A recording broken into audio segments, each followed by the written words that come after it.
Selamat pagi, saya Erlina dari Homeschool Pelangi. Saya akan menerangkan mengenai pelajaran ekonomi untuk kelas 10 yang akan dilaksanakan pada tanggal 21 Juli 2010. Materi 21 Juli 2010 mengenai inti masalah ekonomi dan tinjauan ilmu ekonomi. Oke, pada kesempatan ini saya hanya akan menerangkan secara ringkas materi yang akan diberikan pada tanggal 21 Juli 2010. Oke, kita langsung saja mulai. Judul dari bab ini adalah inti masalah ekonomi dan tinjauan ilmu ekonomi. Satu, yang menjadi penyebab kelangkaan adalah terbatasnya persediaan sumber daya alam. Jadi sumber daya alam yang terbatas itu menyebabkan terjadinya kelangkaan pada barangnya. Terbatasnya kemampuan manusia untuk mengolah. Jadi pertama tadi terbatasnya ketersediaan sumber daya alam, kemudian terbatasnya kemampuan manusia untuk mengolah bahan alam, itu juga menyebabkan kelangkaan. Kemudian keserakahan manusia untuk menghabiskan sumber daya alam sehingga sumber daya alam tersebut akan menjadi langka.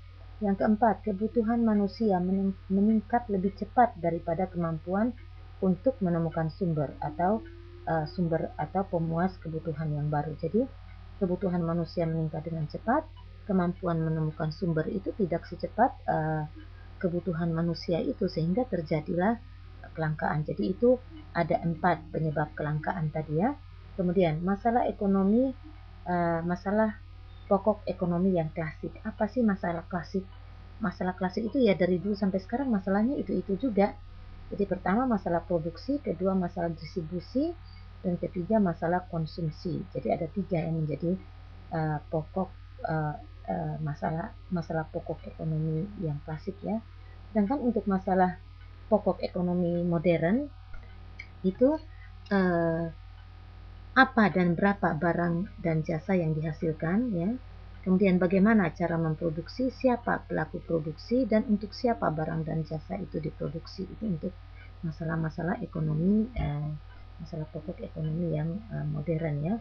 Kemudian ini pembahasannya hanya secara ringkas ya. Kemudian sistem ekonomi. Sistem ekonomi di sini saya bagi menjadi 4, yaitu sistem ekonomi komando, sistem ekonomi liberal, sistem ekonomi campuran, dan sistem ekonomi tradisional. Oke, saya akan terangkan satu persatu. Sistem ekonomi komando itu seluruh kegiatan ekonomi diselenggarakan oleh pemerintah pusat. Ya, namanya juga komando ya. Sedangkan sistem ekonomi liberal itu setiap individu bebas untuk berusaha dan memiliki benda. Itu untuk sistem ekonomi liberal. Kemudian sistem ekonomi campuran. Sistem ekonomi campuran ini perpaduan antara sistem ekonomi yang terpusat atau tadi komando dan liberal. Kemudian ada yang keempat, yaitu sistem ekonomi tradisional, di mana setiap keluarga memproduksi sendiri barang-barang kebutuhannya. Oke, kita lanjutkan ke prinsip ekonomi. Ya, seperti kalian sudah ketahui ya, ketika kita belajar di SMP bahwa prinsip ekonomi itu dengan pengorbanan tertentu berusaha untuk mendapatkan hasil yang semaksimal mungkin. Kalian sudah pernah pelajari itu di SMP ya. Oke. Sedangkan motif ekonomi adalah dorongan seseorang untuk melakukan kegiatan ekonomi. Apa yang menjadi dorongan? Misalnya ya, dorongan ingin makmur ya, ingin kaya, dorongan ingin menguasai sektor-sektor ekonomi, dorongan untuk ingin terpandang di masyarakat, serta dorongan ingin berbakti terhadap sesama manusia atau dorongan sosial ya, berbuat sosial. Oke, yang terakhir, kebijakan pemerintah di bidang ekonomi di sini saya bagi menjadi 4, yaitu di bidang impor, bidang ekspor, kemudian di bidang moneter, dan terakhir bidang fiskal. Oke, saya terangkan satu persatu. Bidang impor, di mana pengenaan pajak yang tinggi untuk jenis barang impor tertentu.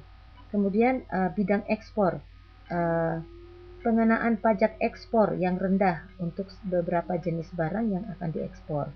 Ya, itu kebijakan ekspornya. Kemudian kebijakan moneter, di mana melakukan devaluasi nilai rupiah. Dan terakhir kebijakan fiskal, di mana pemerintah memberikan kebijakan di bidang anggaran maupun perpajakan. Oke, itu secara garis besar materi yang akan diajarkan pada tanggal 21 Juli 2010.